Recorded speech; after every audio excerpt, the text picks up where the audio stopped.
Hi అండి, hello, welcome to our channel Husna wonders. మీకు ఈరోజు మన ఛానల్లో ఏం రెసిపీ చూపించబోతున్నానంటే వెల్లుల్లిపాయతో నిల్వ పచ్చడి. మీరు కూడా ట్రై చేసి చూడండి, మీకు కూడా నచ్చుతుంది. ముందుగా మీరు కనుక మన ఛానల్ ఫస్ట్ టైం చూస్తున్నట్టయితే లైక్ చేయండి, షేర్ చేయండి, సబ్స్క్రైబ్ చేయండి. పక్కనే ఉన్న బెల్ ఐకాన్ని ప్రెస్ చేయడం మర్చిపోవద్దు. నేను పెట్టే ప్రతి వీడియో కూడా మీకు అప్డేట్ అవుతూ ఉంటుంది.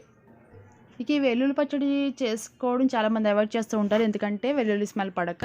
కానీ ఇది పచ్చడి పెట్టుకున్నారంటే ఒకసారి మీకు స్మెల్ రావడం కాదు కదా, ఇంకా ఈ పచ్చడిలో ఉండి చాలా కమ్మగా తయారవుతుంది. మీరు ఒకసారి ట్రై చేస్తే మీకు అర్థమవుతుంది. మరి లేట్ చేయకుండా దీనికి కావాల్సిన పదార్థాలు అంటే చూసేద్దామా.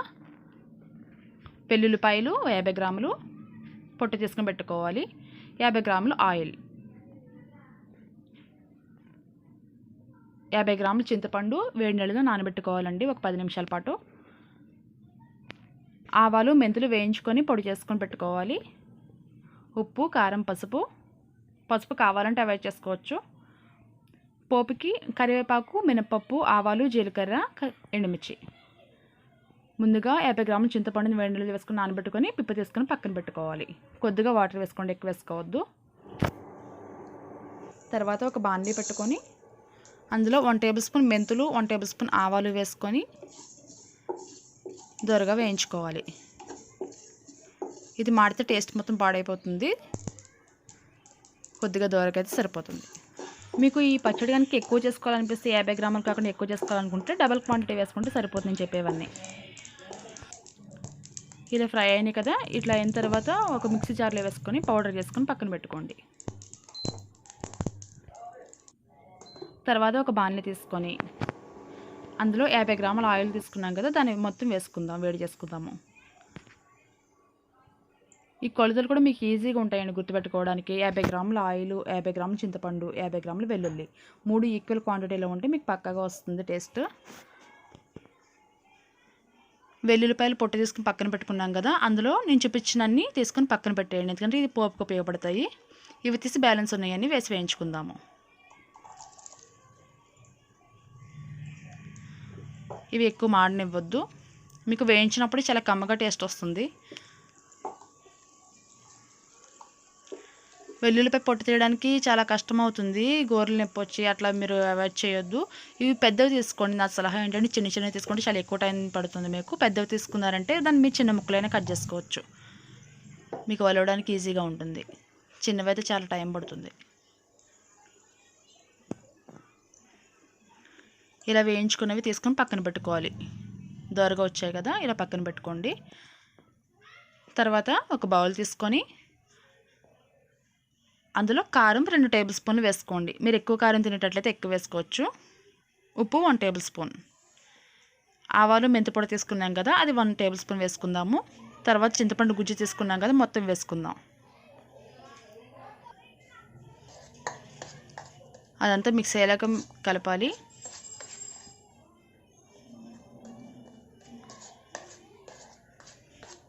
చేతులు పెట్టొద్దు, అలాగే వాటర్ పడనివ్వద్దు, ఎక్కువ కాలం ఉండదు, మళ్ళీ మీకు నిల్వ ఉండదు.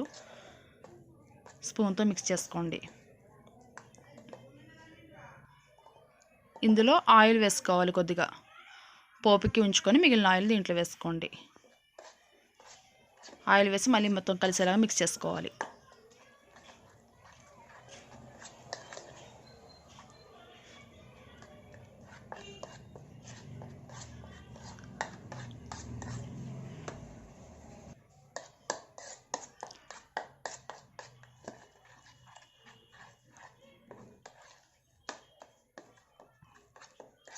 మొత్తం పేస్ట్లా మిక్స్ అయింది కదా, మీరు ఉప్పు కారం చూసుకుంటూ ఉండండి.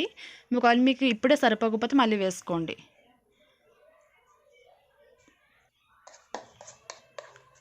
కొద్దిగా ఎక్కువసార్లు వేసుకున్నా పర్వాలేదు, ఎక్కువ ఒకేసారి వేసుకోవద్దు, మళ్ళీ పచ్చడి పాడవుతుంది. ఇందులో వేయించుకునే వెల్లుల్లిపాయ ముక్కలన్నీ వేసుకొని మొత్తం మిక్స్ చేద్దాం. చింతపండు గుజ్జు వేస్తున్నాం కాబట్టి చాలా పుల్లగా ఉంటుంది, కారంగా ఉంటుంది. కారం ఎక్కువ ఉంటేనే బాగుంటుందండి పచ్చళ్ళలో, తక్కువ ఉంటే కమ్మదనం ఉంటుంది, కానీ కారం ఎక్కువ ఉంటే చాలా టేస్టీగా ఉంటుంది. ఇక ఈ ప్రాసెస్ అయిపోయింది కదా, దీన్ని తీసి పక్కన పెట్టుకుందామండి. మళ్ళీ మిగిలిన ఆయిల్ ఉంది కదా, ఆయిల్ తీసుకొని వేడి చేసుకుందాము పోపు కోసం.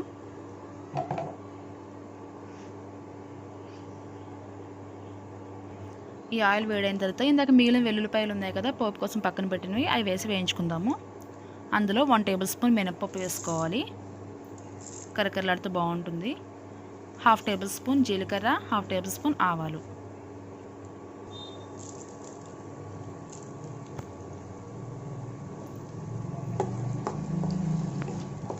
ఈ దోరగా వేగనివ్వాలి.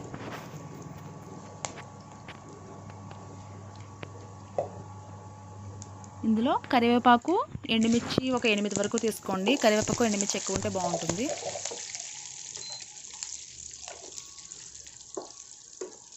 చూసారుగా చిటపట్లాడాయి. ఇది మాడనివ్వద్దు పోపుని. సిమ్లో పెట్టుకుని వేయించుకోండి. ఎండుమిర్చి, కరివేపాకు వేసినప్పుడు సిమ్లో పెట్టేసుకోవాలి, ఎందుకంటే మాడితే టేస్ట్ పాడైపోతుంది, మనం తినేటప్పుడు ఫ్లేవర్ బాగోదు. ఇలా వేయించుకున్నాం కదా, ఇది తీసి స్టవ్ ఆఫ్ చేసుకుందాము. ఈ పోపు తీసుకొని ఇందాక మనం మిక్స్ చేసి పెట్టుకున్నాం కదా, వెల్లుల్లిపాయ, కారం, ఉప్పు అవన్నీ వేసుకొని అందులో వేసుకోవాలి. వేడివేడిగా ఉన్నప్పుడే వేసుకోండి. మీకు చేస్తున్నప్పుడు ఎంత కమ్మటి స్మెల్ వస్తుందంటే కంపల్సరీ మీరు మళ్ళీ ఈజీగా ట్రై చేస్తారు. దీన్ని మొత్తం మిక్స్ చేయాలి, ఈ పోపు మొత్తం పచ్చడి మొత్తం కలిసేలాగా.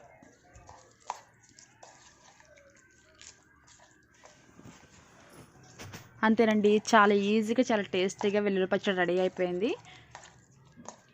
దీన్ని ఒకసారి చేసి పక్కన పెట్టుకున్నామంటే టిఫిన్స్లోకైనా, రైస్లోకైనా, రాగి సంకటిలోకైనా చాలా చాలా టేస్టీగా ఉంటుంది. మీరు రెగ్యులర్గా యూజ్ చేసుకోవచ్చు.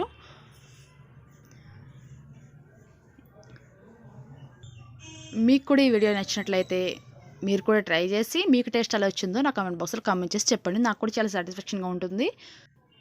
ఇక ఫైనల్గా మీరు చేయాల్సిన పని ఏంటంటే, మీరు కనుక మన ఛానల్ ఫస్ట్ టైం చూస్తున్నట్లయితే లైక్ చేయండి, షేర్ చేయండి, సబ్స్క్రైబ్ చేయండి, పక్కనే ఉన్న బెల్ ఐకాన్ని ప్రెస్ చేయండి. మీరు చేసే చిన్న లైక్ చాలా సపోర్టివ్గా ఉంటుంది. అలాగే మీకు టేస్ట్ ఎలా వచ్చిందో కామెంట్ బాక్స్లో కామెంట్ చేస్తే నాకు కూడా సాటిస్ఫాక్షన్ ఉంటుంది. Thank you so much for watching.